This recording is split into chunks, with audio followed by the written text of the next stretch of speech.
গভীর রাত, চারদিকে নিস্তব্ধতা, কিন্তু গ্রামের কবরস্থানে তখনও জ্বলছে আলো। হাতে লাঠি, হাসুয়া আর টর্চ নিয়ে কবর ঘিরে পাহারা দিচ্ছেন স্বজন আর গ্রামবাসী। প্রশ্ন হলো কেন? কারণ এটি কোনো সাধারণ কবর নয়, এটি বজ্রপাতে নিহত এক ব্যক্তির কবর। আর সেই কবরের ভেতরে থাকা মরদেহ চুরি হয়ে যেতে পারে এমন আতঙ্কেই রাত জেগে চলছে পাহারা।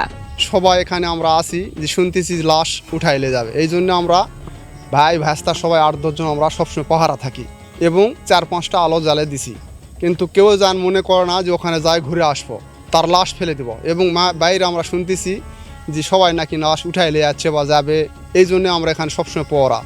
যদি তাই আসে তাকে আমরা ঘুরে যেতে দেবো না, এবং তাই যান তার মায়ের থাকে বিদায়লে যান আসে। সম্প্রতি বজ্রপাতে মারা যান গ্রামের বাসিন্দা নাজির উদ্দিন। পরিবারের সদস্যরা শোক কাটিয়ে উঠতে না উঠতেই নতুন করে দেখা দিয়েছে আরেক আতঙ্ক, লাশ চুরির ভয়। স্থানীয়দের বিশ্বাস, বজ্রপাতে মারা যাওয়া মানুষের মরদেহ অবৈধভাবে উচ্চমূল্যে বিক্রি করা হয়। এই ধারণা এবং অতীতের কিছু ঘটনার স্মৃতি থেকেই পরিবারের সদস্যরা কবর পাহারার সিদ্ধান্ত নিয়েছেন। লোকের মুখে শুনতে পাচ্ছি যে এখান থেকে নাকি লাশ উঠায় নিয়ে যায়, বিভিন্ন কবিরাজি কাজের জন্য উচ্চমূল্যে নাকি এগুলো বিক্রি হয়। তো আমরা সেই কারণে এখানে পাহারা দিচ্ছি। 24 ঘন্টায় আমরা পাহারায় আছি, আমি আমার বরাব্বুরা সবাই মিলে পাহারা দিচ্ছি। একদিকে প্রিয়জন হারানোর বেদনা, অন্যদিকে রাতের অন্ধকারে কবর খুঁড়ে মরদেহ চুরির আশঙ্কা। সব মিলিয়ে আতঙ্ক আর উদ্বেগে দিন কাটছে পুরো গ্রাম জুড়ে।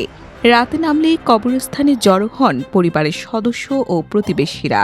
হাতে থাকে লাঠি, হাসুয়া ও টর্চ লাইট। লক্ষ্য একটাই, যেন কোনো অসাধু চক্র কবরের কাছে ভিড়তে না পারে। স্থানীয়দের দাবি, এটি শুধু একটি গ্রামের ঘটনা নয়, জেলার বিভিন্ন এলাকায় বজ্রপাতে কারো মৃত্যু হলে একই ধরনের সতর্কতা অবলম্বন করতে দেখা যায়। অতীতের কিছু লাশ চুরির ঘটনার পর থেকেই এমন সতর্কবার্তা বাড়তে শুরু করেছে বলে জানান এলাকাবাসী। হাজিপুর গ্রাম থেকে একটা মহিলা চলে এসে প্রায় 6 বছর আগে একটা ছেলে গলে গেছে, হাজিপুর থেকে লাশ উঠায় লেগেছে। আবার শুনছি সুনতারাম থাকে বলে আবার একটা উঠায় লেগেছে। এই জন্য আমরা এখানে পড়া দিচ্ছি, আমার শ্বশুর হয়, এই জন্য আমি এখানে আসার রাত আমরা পড়া দিচ্ছি। তথ্য অনুযায়ী গত 1 বছরে নওগাঁ জেলাতে বজ্রপাতে অন্তত 14 জনের মৃত্যু হয়েছে। এখন প্রশ্ন হলো, বজ্রপাতে নিহতদের মরদেহ ঘিরে এই আতঙ্ক কতটা বাস্তব আর কতটাই বা গুজব?